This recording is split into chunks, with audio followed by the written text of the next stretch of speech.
Dans les racines des Français depuis l'Antiquité, il est le fruit d'un arbre millénaire.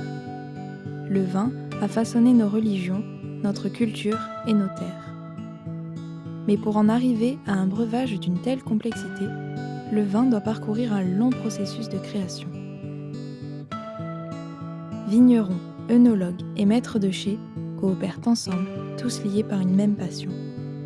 Fabiola nous révèle alors un métier captivant où les enjeux sont nombreux et où le travail en équipe est largement mis en avant. Je m'appelle Fabiola Vignola Sayon et je suis chimiste des aliments au Mexique. Et ensuite, donc, je suis venue en France pour faire un DEA et faire un doctorat en chimie, sciences des agro-ressources. Alors, quant à mon parcours professionnel, j'ai travaillé d'abord à l'INRA de Nantes avec des protéines et des tensioactifs. Ensuite, une fois obtenu mon DNO, j'ai travaillé dans les Frontonnais, dans une petite exploitation de 11 hectares. C'était donc plus qu'une passion et donc depuis, je suis à Vinnovali où maintenant je suis donc responsable des analyses au laboratoire. Je dirais que c'est un métier assez vaste, multidisciplinaire. Une œnologue conseille le vigneron, conseille le maître de chai, conseille le caviste. Puis une œnologue analyse, une œnologue surveille le vin tout au long de sa vie, jusqu'à la mise en bouteille. Je côtoie beaucoup plus d'hommes que de femmes. Néanmoins, je me sens très bien intégrée, mais il est vrai qu'il y a moins de filles. Quoique maintenant, ça commence à avoir des générations, peut-être je ne dirais pas la parité, mais bon, en réalité, ça se passe très très bien. On est bien intégrés en tant que filles.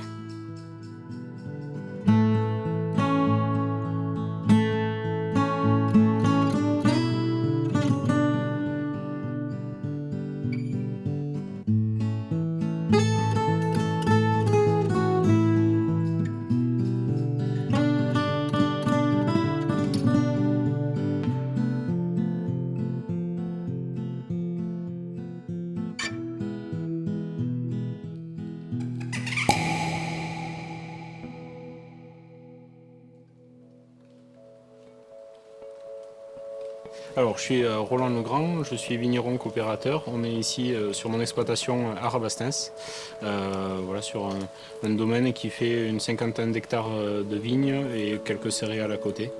Derrière moi, il y a une parcelle de Duras qui est un des cépages typiques de l'appellation Gaillac. Mais après, bien sûr, sur l'ensemble de l'exploitation, on trouve un peu tous les cépages qu'on trouve sur le Gaillacois, des rouges, des blancs. Moi, je suis donc associé coopérateur, donc j'ai investi un petit peu de capital dans cet outil collectif avec d'autres vignerons. Et donc, moi, je peux me consacrer sur la production de raisins. On essaie de produire les vins qui répondent aux attentes du marché. Fabiola imagine les vins à produire et après en lien avec le service technique de la cave, on cherche le meilleur moyen pour produire le raisin optimal.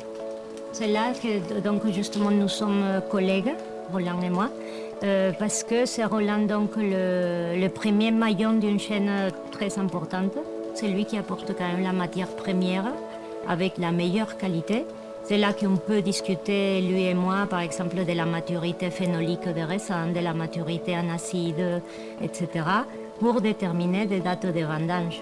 Il y a moins de femmes vigneronnes que d'hommes. Le métier était un peu plus physique avant qu'il ne l'est maintenant, donc c'est pour ça aussi, je pense qu'il y a de plus en plus de femmes qui se tournent vers la viticulture. Les femmes ont aussi toute leur place. Voilà, il y a un côté un peu plus créatif, donc pour imaginer des vins, c'est bien aussi d'avoir des femmes à nos côtés, quoi.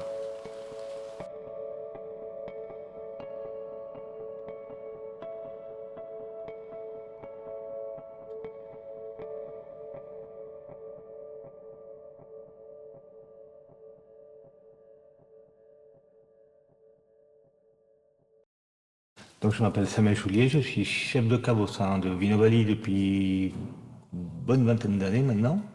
Et ici, nous sommes à la cave de Técou, qui est une cave de l'entreprise Vinovalie, et nous sommes dans le chai à barrique.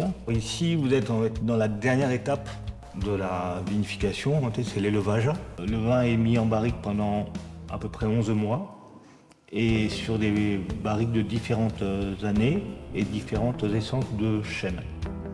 Et mon métier, donc, c'est d'organiser tout le travail au long de l'année pour les vinifications. Une fois les assemblages réalisés, on remplit les barriques au mois de février-mars et ils y restent jusqu'à l'année suivante.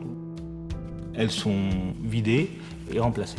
Donc à ce moment-là, je prélève les barriques d'une façon aléatoire et je donne les vins à Fabiola qui les déguste et qui les analyse pour un bon suivi organoleptique. Effectivement, donc moi, quand je reçois les échantillons que ça m'envoie, ils sont analysés dans des points très importants puisque finalement c'est un petit peu le carnet de santé du vin. La dégustation et l'analyse vont toujours ensemble. C'est donc pour savoir comme les profils déjà du vin, comment ça va, donner peut-être des indications si besoin, s'il faut les protéger, si on peut les mettre en bouteille, indépendant effectivement du profil. Chacun ne déguste pas tout à fait de la même façon et c'est toujours bien d'enrichir, d'être toujours plusieurs pour essayer d'échanger parce que tout seul, effectivement, vous êtes toujours dans votre guidon, vous n'arrivez pas à évoluer.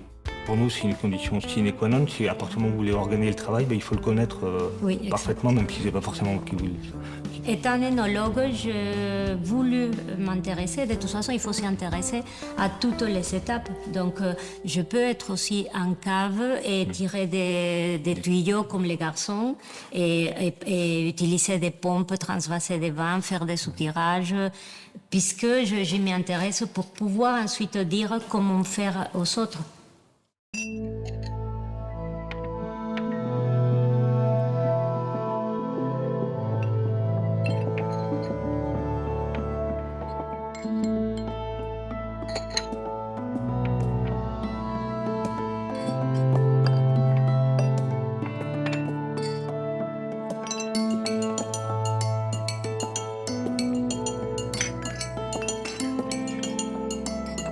Alors, ici, nous sommes donc au laboratoire œnologique de Vinovalie dans la cave de Rabastens. C'est donc une étape primordiale pour la production de vin.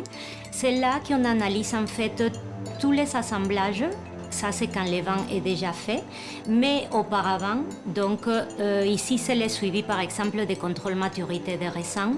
C'est le contrôle de toutes les étapes tout au long de la fermentation.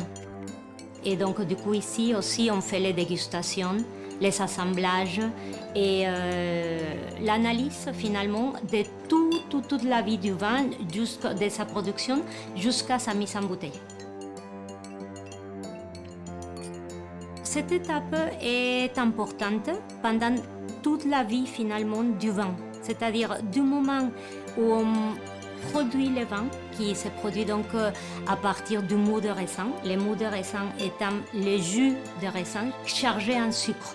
Les levures interviennent et finalement, elles vont nous convertir ce sucre en glycérol, en alcool et en plein de molécules odorantes que finalement ici on déguste aussi. Tout au long de ce processus, il est important de contrôler divers paramètres. Tous sont importants, bien sûr. On contrôle par exemple le TAB, c'est le taux alcoolique de vin. On contrôle le contenu en SO2. Nous, on est habitués à des dégustations et donc c'est ici aussi qu'il se passe beaucoup de dégustations avant de mettre le vin en bouteille. Ce sont des étapes assez pointilleuses, dirais-je. Assez sérieuse, comme tout bien sûr, c'est une passion, mais il faut quand même suivre tout paramètre. Il y a des paramètres légaux et il y a beaucoup de paramètres évidemment de dégustation. Nous connaissons les profils de nos produits et donc il faut suivre ça tout au long de la vie du vin.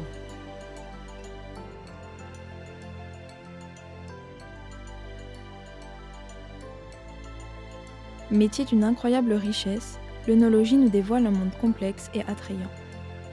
En harmonie constante avec le vigneron, Le maître de chai et la nature, c'est la passion qui anime notre œnologue Fabiola. Elle met ainsi tout son amour en bouteille pour donner au monde de magnifiques moments de partage et de convivialité.